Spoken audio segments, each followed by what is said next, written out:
Most revered and respected Swamiji,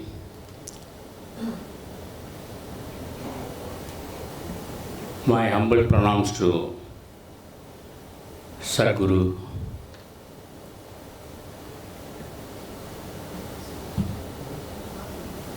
Guruvai Varuvai Arulvai Kugane. These lines are from Arunagirinath's Kandaranubhuti.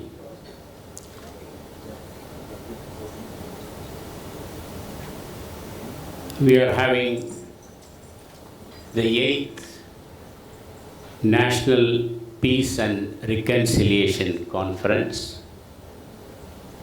and Swamiji has chosen an excellent theme, that is peace born of justice.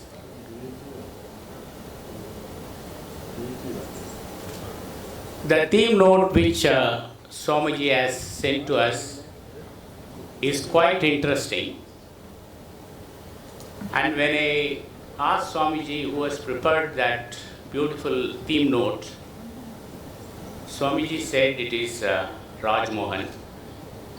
Hope he is listening to me in YouTube or Facebook, because the theme note is wonderful and it covers the entire perspective with regard to peace and reconciliation.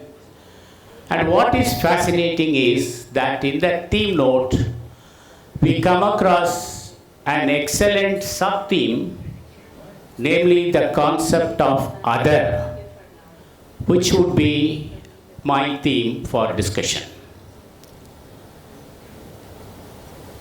Now, when Swamiji conceives this idea, namely that peace is born out of justice, there is a point which we can think of, that is, in an unjust society there cannot be peace. That is the implication of the statement. So in an unjust society there cannot be peace among the members of the society. In other words, in an unjust society there is no equality, because equality as right is emphasized in our Indian Constitution, Fundamental Rights, Article 14 to 17. For stability, citizens must have a sense of justice. In the Western context, it was John Rawls who has emphasized the significance of justice by saying that justice strikes a balance between altruism and claims of self, and therefore involves the notion of reciprocity. In fact, in Rawls' theory of justice, there are two strands. One is justice as contract and justice as cooperation. In fact, Rawls argues that justice as cooperation, he says, is very important for the human society. And he says that inequality is wrong because it is betrayal of the relationship of cooperation. And of course, we have our Indian thinker, Amartya Sen, who has very beautifully stated the significance of social justice in the context of peace. There are two different ways of approaching the concept of justice, which was attempted by both Rawls as well as Amartya Sen. Amartya Sen's notion of justice is based on the consequential approach, whereas in Rawls we see the deontological approach, where he was very much influenced by Kant. But the concept of justice is very old, which we can see both in Indian and Western tradition, especially in Greek tradition. It was Plato who says that justice is same both for the individual and the society or state. Justice, according to him, in the state is justice for the individual, and he believes that justice is nothing but the product of everyone staying in his place and doing his special task. That's why he talks about the division of labor and all that one. I am not elaborating that. So it is the harmony of the virtues of temperance, courage, and wisdom. Further, Plato says that since the state is made up of the individual, he says society is nothing but collection of individuals. As McKeever, the famous sociologist, says, society is nothing but the web of human relationship.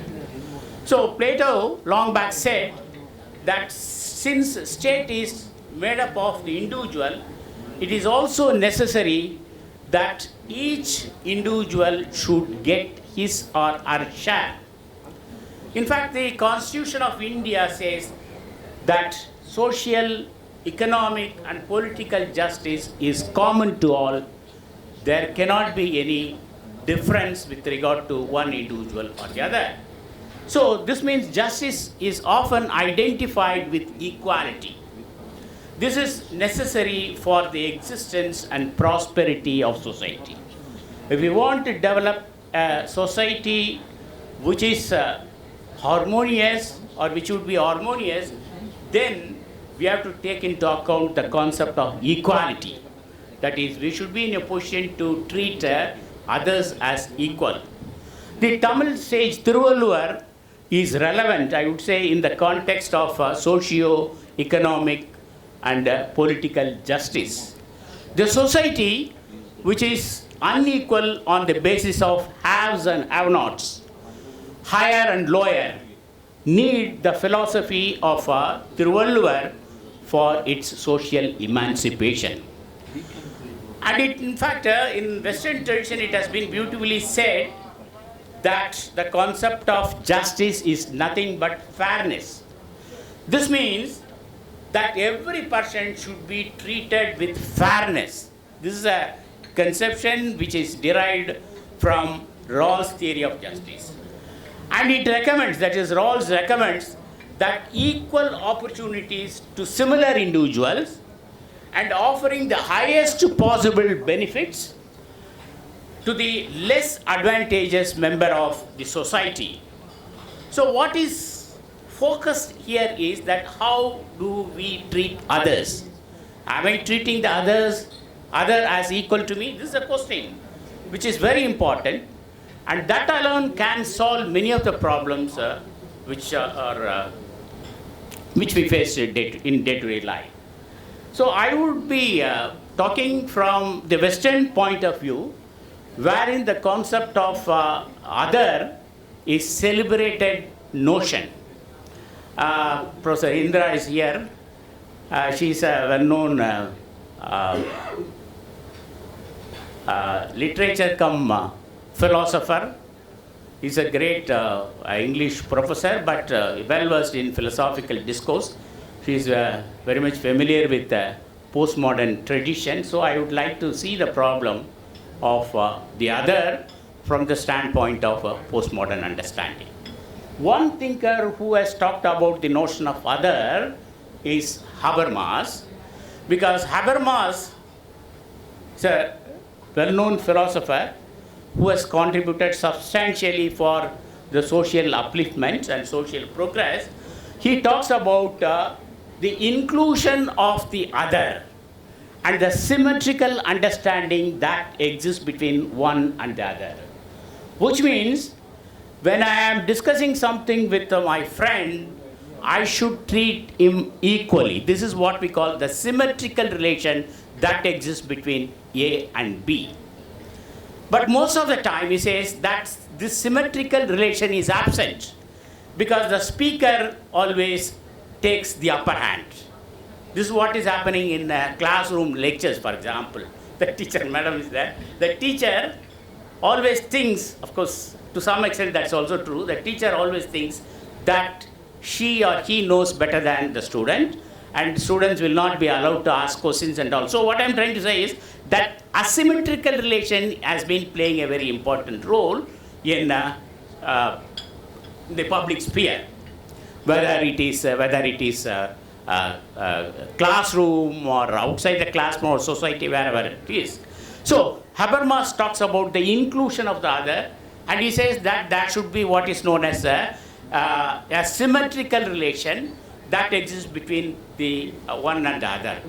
This concept of the other, which has been emphasized by Habermas, has been playing a very important role in the Western context, and many of us try to apply this in Indian context and see how far this could be accommodated. When I met Habermas in Frankfurt University in the year 2000, I was discussing this with him, how this, the concept of asymmetrical relation or symmetrical relation, which he has developed through what is known as ideal speech situation, could be adopted in Indian situation. Of course, he gave a wonderful answer. For want of time, I am not elaborating that. So, he has developed what is known as the emancipatory interest. This is a very fascinating term which is used. Emancipatory interest, wherein there is always a move from what is to what ought to be. That is, the individual has a goal, this is what ought to be, and he should move from what he is to what he ought to be. So this is what is known as the emancipatory method of interest.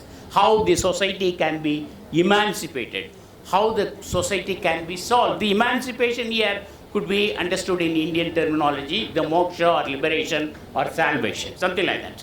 So the notion of the other could be understood by studying different problems in human society.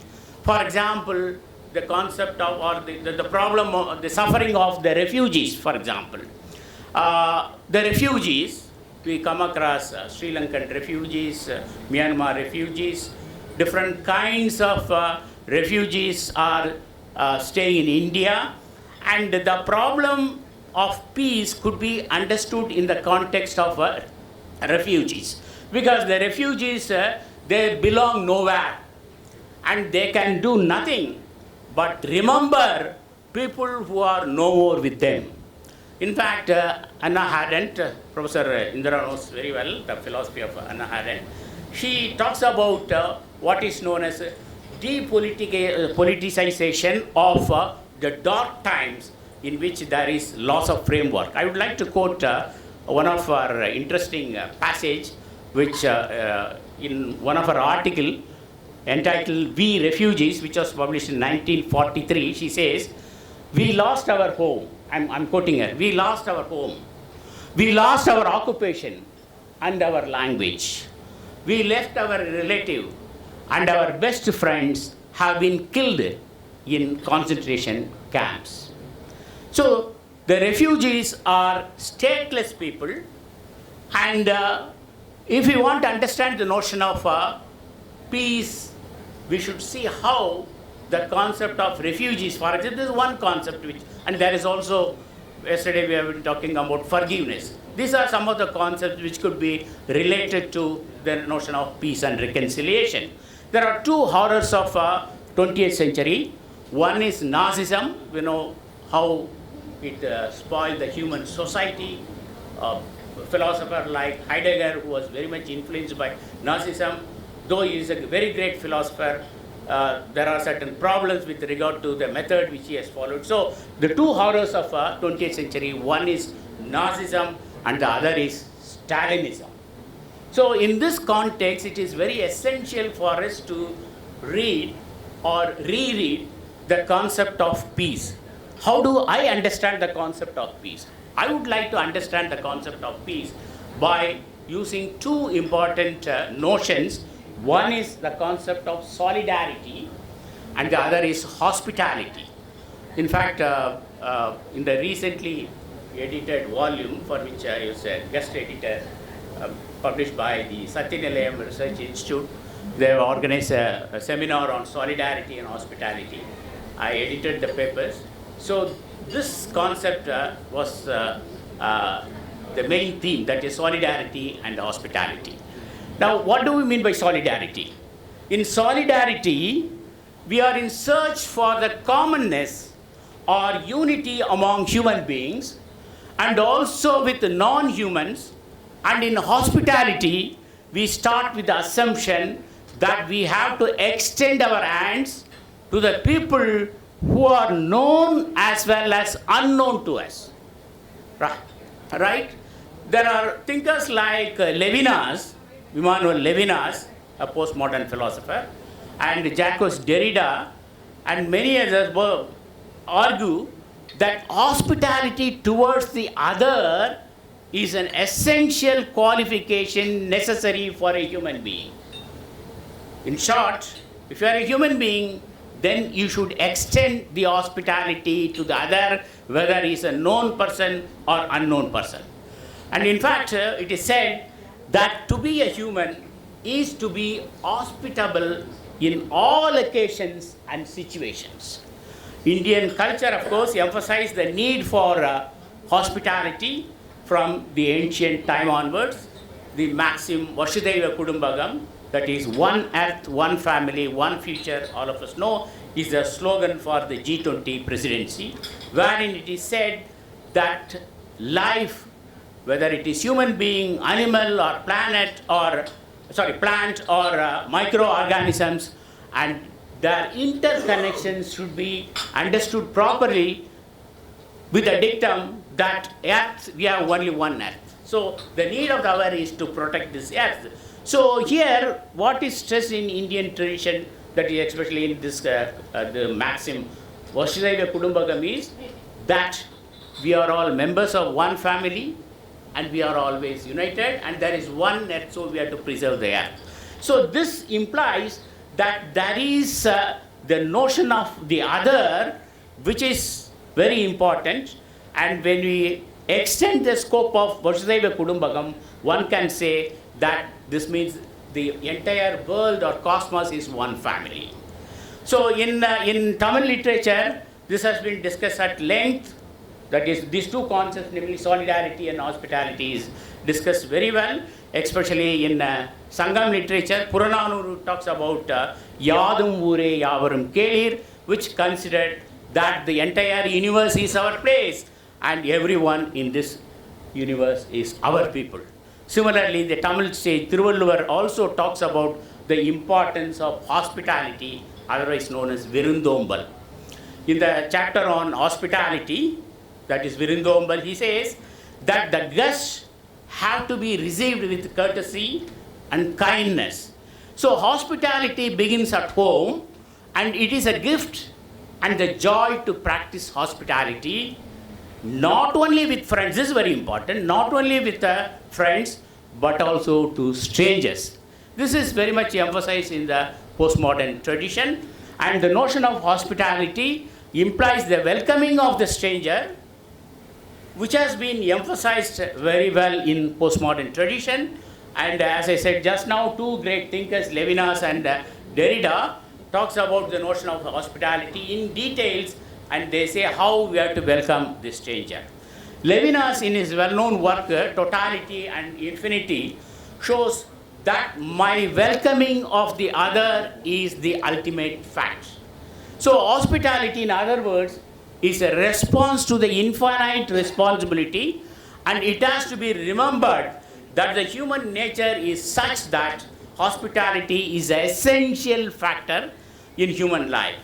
In the writings of Immanuel Kant also, we see that the hospitality is a reasonable act of an autonomous will, which is implied in the categorical imperative. Now, when we are talking about the other, the notion or the concept would be very clear if you understand that there is what is known as openness to the other. So this means the other may be the unknown other, but it is the responsibility of a human being to embrace the other, the well-known other. So when we are talking about the other, The other concept which comes to our mind is identity. Identity over the other. Though these are not two opposite terms, sometimes the word identity comes to one's mind when we are thinking about other. Now, identity, the concept of identity has been playing a very dominant role in socio-political arena as well as in philosophical discourse, because in 1990s that concept has become very familiar, the concept of identity, I mean, because this is a central theme in cultural studies during 1990s. For example, in the cultural politics of feminism, gay rights, and also in multiculturalism, the political and philosophical discourse is based on the notion of identity. And the notion of identity, there is always a discursive construction. That is the descriptions of ourselves with which we identify and which we have emotionally invested. In other words, if, for example, we talk about Tamil identity, I closely move with my Tamil friends. So what I'm trying to say is these are the identities are nothing but discursive constructions, because automatically I'm developing, let me say, an affiliation with my own Tamil friends. So while identities are matters of culture rather than nature, this does not mean that one can easily replace these ethnic or sexual identities which are playing a dominant role in human society. And one of the important ways of understanding identity, there are three ways of understanding identity. One is an enlightened subject which Descartes and others spoke, and then there is what is known as the sociological subject, and the third is a de-centered subject, that the individual is lost, that is de-centered subject, which is very famous in postmodern tradition.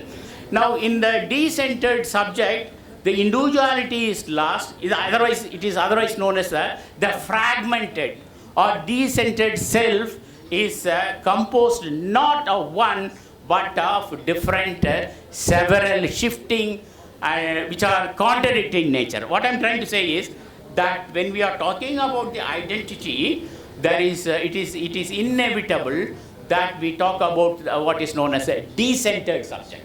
Now, de-centered subject is nothing but changing the situation. That is, we are not fixing our identity at one place. That's why I said there is contradictory identities. There is always several shifting in identity. So Levinas talks about there is a responsibility towards the other, the responsibility for the other, the concern for the other. I cannot exist without the other. So the responsibility is the proximity of the other. Responsibility actually does not come from fraternity, but fraternity denotes responsibility for another. So this is what Levinas calls radical responsibility. The radical responsibility is nothing but the essential, primary, fundamental mode of subjectivity. So only in this radical responsibility there is what is known as recognition. In fact, Levinas would say that no one can save himself without the other, which means I cannot exist without the other. This is what it implies. Though responsibility here is a bond, a response, or a recognition. In fact, we find in Western tradition, philosopher Hegel talking about the concept of other. He says that there is always an intimate relation that exists between the master and the servant. The master always needs the help of the servant. So the inseparable relation that exists between master and servant, which he gives a parallel. So in this parable, wherein it is argued that one needs the existence of the other. And also, if we come to the philosophy of phenomenology, the phenomenological school of thought, there is what is called the heterophenomenology, wherein it is said that I must strive for others, that I have every responsibility towards the other. So this means my suffering, of course, is important, but at the same time, you have the concern for the other. You cannot neglect the other, because only in heterophenomenology, for want of time, I'm not developing this concept. The heterophenomenology, there is a human responsibility. There is a intersubjectivity. Intersubjectivity is possible provided the other is there. Provided I am ready to listen to the pains and sufferings of the other. So there is always the marginalized the other. Women, for example, gay and the people of color are separated from the patriarchal, heterosexual and white society. So there are thinkers like Richard Rorty who has emphasized this in detail, and Richard Rorty, American pragmatist philosopher, says that we must develop the solidarity with the notion that there is always the concept of we, W-E in quotes, that we is something which we create, which means they are the conversational partners. Without them, I cannot exist. So our conversational partners are very important. So there is a diversity which cannot be neglected, and we cannot marginalize the other, we cannot marginalize the downtrodden, and the horizon of the we is very important. And keeping this in mind, we have to see how thinkers like Gadamer and others have elaborately discussed. Foucault also talks about we is very much essential for community formation, because the solidarity is a universal concept which we have to develop, and there is a need for our extending our responsibility to the other. So with this background, I'll take another 5 minutes. Is that time? I'll complete. So we have to develop the concept of hospitality in the context of Derrida, because Derrida has developed, he has written one interesting book, a small book, Hospitality. Madam knows, Professor Indra knows. Hospitality, the title of the book is Hospitality. And he argues that ethics is hospitality. Ethics is hospitality. That is stressing the word is. In fact, it is put in italics. So it is not merely ethics is hospitality. Ethics is hospitality. And while developing his argument, he says hospitality is ethics. So one is that we have to see the concept of hospitality from the philosophical standpoint. What does this mean? All of us know that it is the deconstructive method of philosophizing rejected or transcended all the existing forms of philosophizing.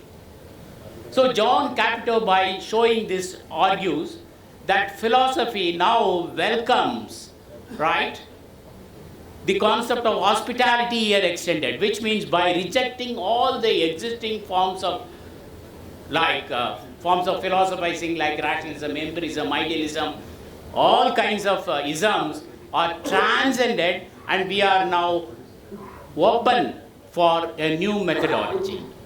So that itself should be considered as hospitality in philosophy. Then the last point, with that I close, I'll just take 1 minute.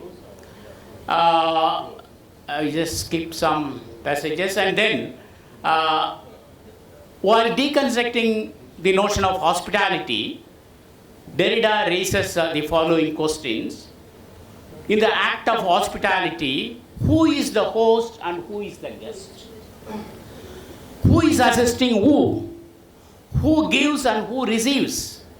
These questions are very important, since he relates these questions with the notion of gift and the other. And by concluding, or by saying that ethics is hospitality or hospitality is ethics, he shows that in Western philosophical discourse, especially in postmodernism, madam, that ethics is celebrated, not metaphysics. And here I would like to quote one author, William Sweet, Swamiji knows him very well. He is from Canada. He also visited Sri PEETAM. He wrote a very beautiful article with the title Immigration and the Virtue of Hospitality is the title of the article. He examines the role of hospitality from the standpoint of religion as well as cultural tradition. And he says that the necessity of understanding hospitality is a moral practice. So this means we should consider hospitality as a moral virtue. And it is very, and in this context, he wants to show that immigration is very important in the context of hospitality. And further, William Sweet argues that hospitality is a product of global or cosmopolitan approach in political philosophy during the last 30 decades.